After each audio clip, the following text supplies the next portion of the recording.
Hello guys, ನನ್ನ ಹೆಸರು ಶಿಲ್ಪಾ. ಮೊಟ್ಟ ಮೊದಲನೇದಾಗಿ ಎಲ್ಲರಿಗೂ ಸ್ವಾತಂತ್ರ್ಯ ದಿನೋತ್ಸವದ ಹಾರ್ದಿಕ ಶುಭಾಶಯಗಳು. ಇವತ್ತು 78ನೇ ಸ್ವಾತಂತ್ರ್ಯೋತ್ಸವ. ಇವತ್ತು ನಾನು ನಮ್ಮೂರ ಶಾಲೆಗೆ ಅಂದ್ರೆ ನಾನ್ ಕಲಿತಂತ ಶಾಲೆಗೆ ಹೋಗಿದ್ದೆ. ಬಟ್ ನಾನು ಹೋಗೋದ್ರೊಳಗೆ ಫ್ಲಾಗ್ ಹೋಸ್ಟಿಂಗ್ ಆಗೋಗಿತ್ತು.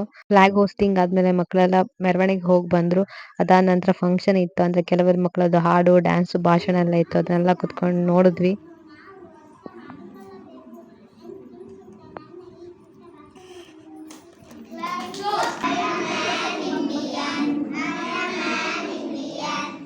गाइस और मेरे प्यार देशवासियों, आप सभी को स्वतंत्रता दिवस की हार्दिक शुभकामनाएं। ಹಾಗೆ ಅಲ್ಲಿ ಒಬ್ರು ಸರ್ಗೆ ಟ್ರಾನ್ಸ್ಫರ್ ಆಯ್ತು ಅಂತ ಅವ್ರಿಗೆ ಸನ್ಮಾನ ಕೂಡ ಮಾಡೋದು. ಫಂಕ್ಷನ್ ಎಲ್ಲ ಮುಗಿಸ್ಕೊಂಡು ಸಿಹಿ ತಿಂದು ಅಂತ ನಾವು ಮನೆಗೆ ಬಂದ್ವಿ. ಸೊ ಗೈಸ್, ಇವತ್ತು ನೀವು ಸ್ವಾತಂತ್ರ್ಯ ದಿನೋತ್ಸವನ ಹೇಗೆ ಎಲ್ಲಿ ಆಚರಿಸ್ಕೊಂಡ್ರಿ ಅಂತ ನಂಗೆ ಕಮೆಂಟ್ ಮಾಡಿ. Okay, bye guys.